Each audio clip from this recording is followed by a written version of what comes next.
Hey guys, what's up? It's Danielle. So for today's video, I wanted to take you through a couple of small changes to my Follow Facts Holborn, and I also wanted to show you guys what's been working for me as far as the cash envelope system is concerned.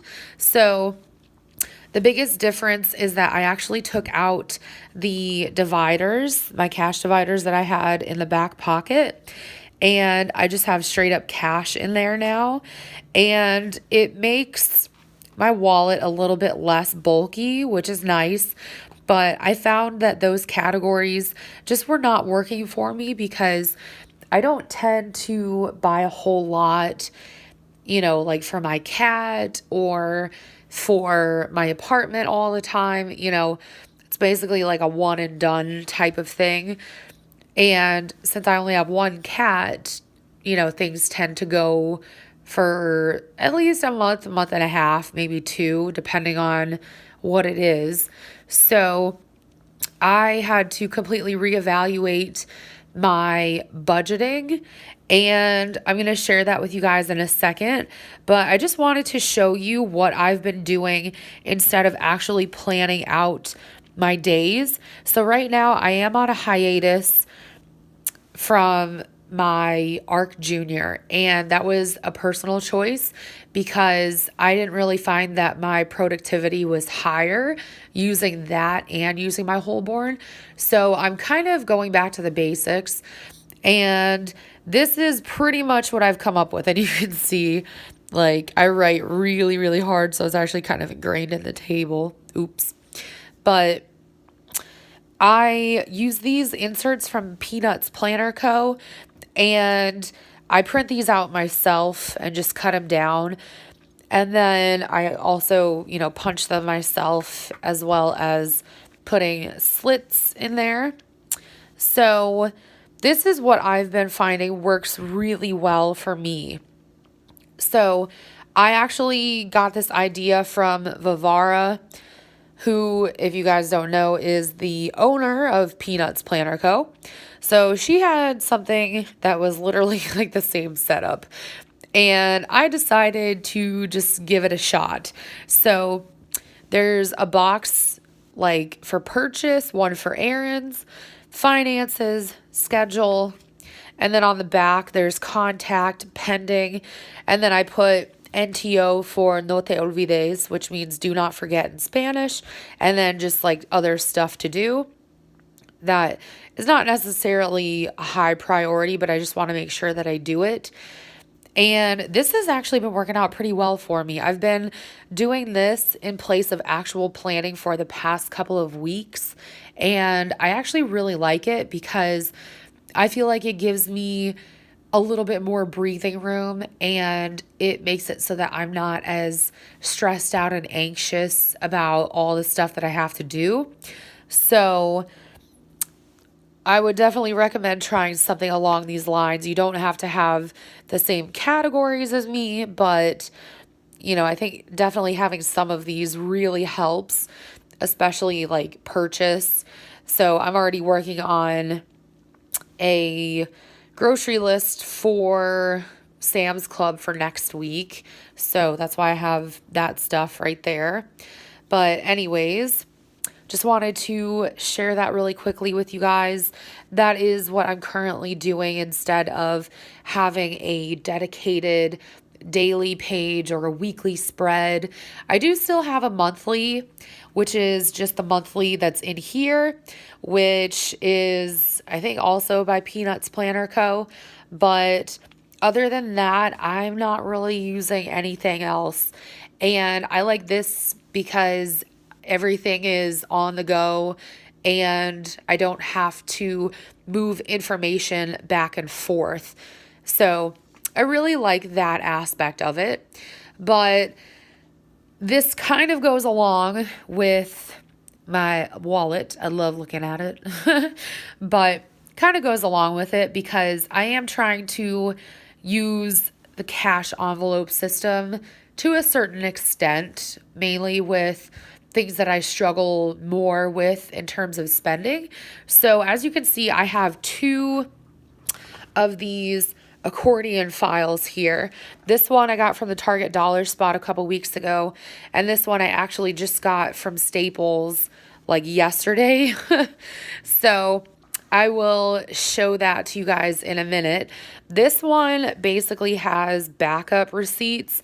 So these are like older receipts in here that I don't really need to look back at, but that I still want to keep just because I tend to forget like what I buy in terms of groceries and that sort of thing. And I also forget like the type of stuff that I buy from Costco or Sam's Club. So it is nice to just keep those receipts instead of tossing them. And there's another part of this that kind of coincides with that.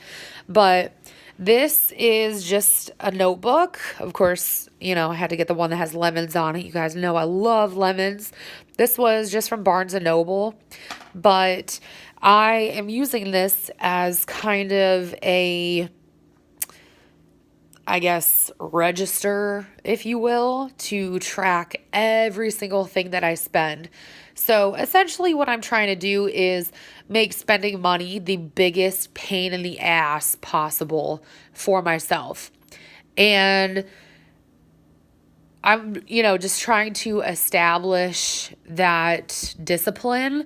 And then, you know, eventually once it's established and hopefully it sticks, I will not have to resort to measures like this anymore. We'll see. But I went and Googled the Dave Ramsey envelope system categories because I was having trouble coming up with some that I felt like I could stick with. So I only really started with like 4 or 5. This has, I think it's like 9, and then I added 2 more. So I think I'm up to 11. Let's see, 3, 6, 9. Yeah, I'm at 11. So I should have had these going in alphabetical order, but that's okay. So groceries, pretty self-explanatory. Restaurants, gas. I don't like to use cash for gas because the prices tend to fluctuate and I don't really know, you know, where my week is going to take me or where my weeks will take me. So I pretty much tend to just give myself free rein when it comes to gas because it is a variable, or, you know, it varies is what I'm trying to say. It's not like a fixed thing like my rent is, which not even that's technically fixed, but you know what I mean. And then like health. So that does include Mochi's health as well, my cat. And then hair, nails, makeup. So pretty much like anything I buy from Sally's or if I buy stuff from Ulta. And then car maintenance. So the tinting that I just had done on my car 2 weeks ago would probably go into that category.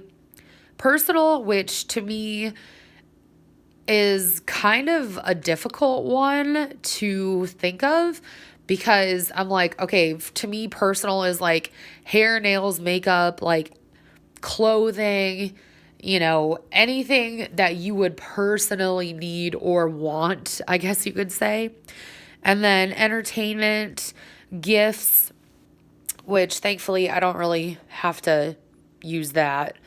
And, and then like rent, utilities, etc. I decided to add that one in because due to some issues, not on my part, but on the part of my leasing office, I had to do a money order in order to pay for my rent because they switched hands in terms of management. So we had to start using a different website and they didn't have mine set up in a timely manner. So I just decided to add that one in there. And then home is like anything that literally has to do with home. Like if you buy a new vacuum, if you buy trash bags, if you buy cleaning supplies, anything like that. Also, you know, like toilet paper, paper towels, that kind of thing. That's basically what I'm leaving in there. And then I always just have the tax calculated for my grocery bill, because I generally tend to buy other things besides food when I go grocery shopping. So I always forget that there's no tax on food, at least not in Pennsylvania. So that being said, I just want to show you guys kind of like what I've been doing. So this was from the 1st of April, and I did find an H Mart. So I paid for $38.94 off of my credit card. So Barnes and Noble, you can see I also use the credit card. I'm not going to take you guys through all of these, but basically I break it down into, whether I used cash or whether I used a credit card. And I end up totaling it at the very end, like total spent, and then total for credit card, total for cash, how much cash is left, that sort of thing. So that brings me to the last part of this, which is this. And this is the receipt filing thing, which is actually meant for coupons, that I have really been enjoying. I know I said I just bought it a day ago, but I loved setting this up. So that being said, this is what it looks like, and I have all those same categories in here.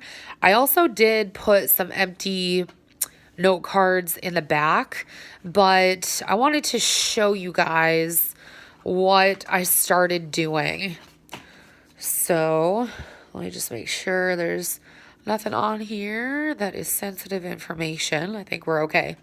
So like I said before, because I tend to buy products that are not food related when I'm grocery shopping, I don't get more than one receipt.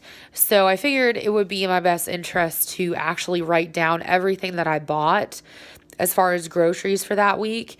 And then that way I can also write in if I was under or over budget. So this week, that was everything that I bought, and I was 71 cents under budget. And because I went to H Mart, which was not entirely planned, I was just so happy to find pickled garlic that I ended up buying other Korean food.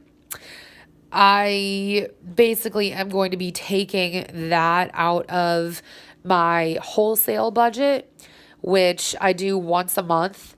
So I spend $50 to $75 at Sam's Club on like eggs and things that I, eat quite a bit, where I feel like it's necessary to buy them in bulk. So like bread, English muffins, bacon, that kind of thing. And pretty much this is what I have left to work with, anywhere from $11.06 to $36.06. So like I said, this is a very tedious way for me to keep track of what I'm spending. But at the same time, I think it's really working because I've had quite a few instances in just the past couple days before I even started like really using anything like this, where I was actually writing in what I was spending, and I kept telling myself, oh, I want this or I want that, and it's like, no, you can't do that, you're gonna be over budget. So pretty much this is, like I said, my very annoying way of budgeting, but you gotta figure out what works for you. So anyways, I hope that was kind of fun for you guys to see. I know I haven't really been giving you guys a whole lot in the planner arena as of late, but I don't know. I'm just kind of trying to feel it out. I'm not really trying to, like force anything with this, just trying to let it all come naturally. So anyways, that's all I have for you guys today. Thank you so much for watching. I love you all, and I will talk to you all in my next video. Bye, guys.